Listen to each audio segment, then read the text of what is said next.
आपकी बात है कि तुम दोनों की पसंद बिल्कुल एक जैसी है। सब कुछ बता दो मुझे सेट क्लियर है मैम। कि वही शर्ट नहीं जो मासूमा के हाथ में थी। क्या कहना चाह रही हूँ? एक तौकीर के बारे में जानना चाहती हूँ। नजर रखनी है कि वो किससे मिलता है और किससे नहीं। मुबारक हो मासूमा, तुम अपनी जीत के बहुत करीब पहुंच चुकी।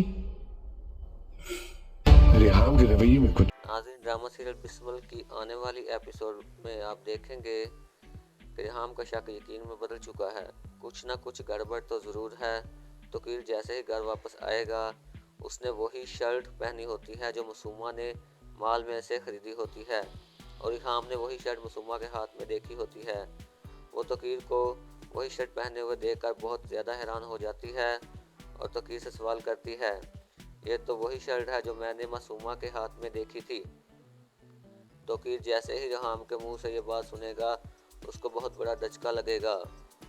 तोकीर बात को गोल घुमाने की कोशिश करता है और उसे कहता है, ये तो मैंने खुद अपने लिए ख़रीदी है।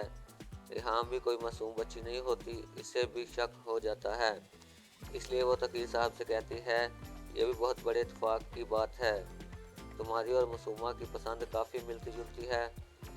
तोकीर साहब काफ़ी ज़्यादा परेशान हो जाता है और जैसे ही इसे मौका मिलता है, वो मासूमा को फ़ोन करता है और उसे बताता है, रिहाम का दिन ब दिन शक मुझ पर बढ़ता जा रहा है और इसका रवैया भी मेरे साथ पहले से ख़राब होता जा रहा है।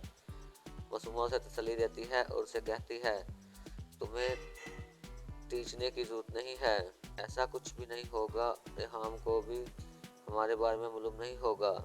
मासूमा पहले ही ये प्लान बना चुकी होती है कि किसी न किसी तरीके से रिहाम को नीचा दिखाया जाए और इस तरह ये बात पहुंचाई जा सके। तोकीर साहब ने मुझसे शादी की है। मासूमा पहले ही अपनी मैट्स को बातें करते हुए सुन चुकी होती है। इसको मैट कह रही होती है, ये तो तोकीर साहब हैं, उन्होंने रिहाम से शादी की हुई है। और वही दूसरी तरफ रिहाम भी अब चुप बैठने वाली नहीं है। तोकीर सेक्रेटरी को मिलने के लिए बुलाती है और उसे कहती है, तुम्हें तोकीर पर नज़र रखनी होगी, मुझे आजकल इसका बिहेवियर कुछ ठीक नहीं लग रहा और ना ही वो हमसे कुछ ज़्यादा बात कर रही हैं, इसलिए तुमने मुझे हर एक पल की इनकी खबर देनी है। और वहीं दूसरी तरफ मासूमा ये प्लान बनाती है कि किसी न किसी तरीके से अपनी मेट पर हार चोरी का इल्ज़ाम लगाकर उसे घर से निकाल दिया जाए ताकि वो फ़ौरन जाकर रिहाम को ये बात बताए। तोकीर साहब ने मासूमा से दूसरी शादी की हुई होती है और मासूमा वैसा ही करती है। वो अपनी मैट पर हार चोरी का इल्ज़ाम लगा देती है और जानबूझकर धक्के देकर उसे घर से निकाल देती है।